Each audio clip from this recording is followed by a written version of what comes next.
بعض المرات تنعمر في اتاي وتنتفكر ما كاينش باش ندوزو وتنتفكر هاد الكيكه هادي كيكات العشر دقائق بمعنى الكلمه. واخا هكاك ما تحقروهاش، تجي قطنيه اسفنجيه مفشفشه غير بيضه وحده. سناخذ واحد الاناء اللي تنديرو فيها البيضه اللي تكون بحراره المطبخ، من الاحسن تكون كبيبره شي شويه، وتنحتاج لواحد ساشيط الفاني. وهنايا غادي نضيفو عليهم 2 معالق السكر، غتحتاجو من 2.5 ل 3، وتنضربوهم مزيان غير بالضراب اليدوي مزيان حتى ينسجم البيض والسكر وتيولي خليط واحد. وهنا غادي نجيبو زيت نباتيه اللي بلا ريحه، هنا غادي نضيفوه 2 معالق وغادي نحتاجو الحليب اللي غادي نحتاجو ليه 7 المعالق. وإلا بيتو العبار بكاس العنبه فتديروا 4 كأس زيت نباتيه وربع كأس سكر ونص كأس حليب. وتنضربوا الخليط ديالنا مزيان هكا الكل في الكل حتى تيذوب السكر، ما تياخذش معكم نص دقيقه.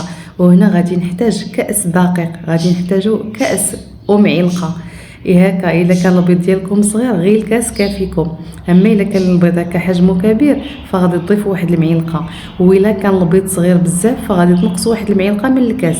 وحنايا تنغربلو تدريجيا وتنطربو في نفس الوقت، تنطربوه مزيان حتى تينسجم وتيولي خليط ليه هو واحد. القوام ما خصوش يجي خفيف كيما هكا وما خصوش يجي ثقيل. هنا كيما قلت لكم ضفنا كاس وخاصنا مازال معلقه، حيت البيض هكا كبير شي شويه. ومن بعد ما تنحصلوا على القوام اللي بغينا، هنايا تنغربلو واحد ساشيات خميره الحلويات اللي المجموع الغرامات ديالها 8 غرام، وتنضيفوا هكا راس معلقه الخل هكا غير باش تفعل لينا الخميره، ونحصلوا على داك الكيك اللي هو قطني اسفنجي مفشفش ومهوي. والقوام هكا خصو يجينا. وهنايا غادي نجمعوا الجوانب ديال هذا الاناء وغادي نجيبوا المقله باش نطيبوها فيه. غتجيبوا اي مقله ما تتلصقش بحال هذيك ديال البغرير اولا باش تصايبوا هكا الكريب، وتندهنوها بشويه ديال الزبده كلها. وهنايا تنصبوا الخليط ديالنا وسط منها، والقطر تيكون ما بين 24 و 26 سنتيم. وهنايا شعلة الفرن تتكون خفيفه كما شفتوا، وتنديروا عليها ديك القصديره اللي تنديروا لتحت الطاجين.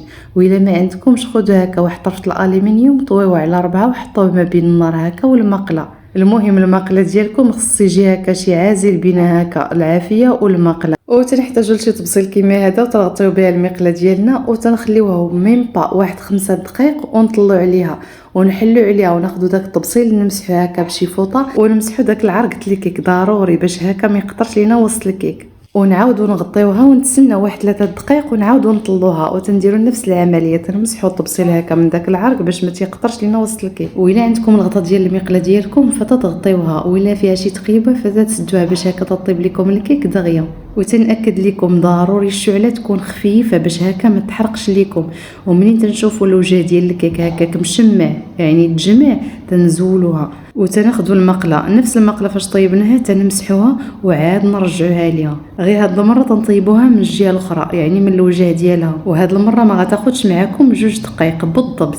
وملي تطيب تلقاوها هكا من بعد ما تنزولوها تنخليوها هكا ترتاح فوق سطح العمل وتندهنوا ليها الوجه ديالها هكا بشويه المربى وشويه الكوك، اولا ترشوا عليها كاوكاو مهرمش اولا لوز مهرمش اللي عندكم تقديو به. يعني هذه هي اللي تنسميها كيكه الدقيقه 90، كيكه بلا حزاره، كيكه الضياف الغفله. خلاتها مولاتها اش جابهم اصلا على غفله، يعني تصلح لهم هكا غير شي حاجه سهله سريعه. وحيت اصلا اللي بغى الكيكه بعقلها تيدير التليفون باش يلقى ارقى ما يكون. جربوها وردوا عليا الخبر، فما غتلقاو ما سهل منها. هكا الوقيته اللي غنشعلوا فيها الفران ونتسناو حتى يسخن تنديروا غير ماكله وتنوضوا نايضين. وكما قلت لكم الوقيته اللي تنوجد هكا في اتاي وتنوجد الكيسان تنستفهم تتكون طايبه اصلا، تنوجد وتنقابلها في نفس الوقت ويوجدوا معنا دفعه واحده. فبلا ما نقول لكم قطنيه اسفنجيه مفشفشه مهويه. المهم وجدوها هكا بعويناتكم مغمضين وردوا عليها هكا في التعليقات. اذا عجبتكم الوصفه ما تنساونيش من رحمه الوالدين وشي لايك واشتراك هكا باش يوصلكم كل جديد. اما الا كنتوا اول مره تشاهدوا صفحتي وعجباتكم فما تنسوش تنضموا ليها اطباق بيتنا مع فله هكا باش يوصلكم كل جديد.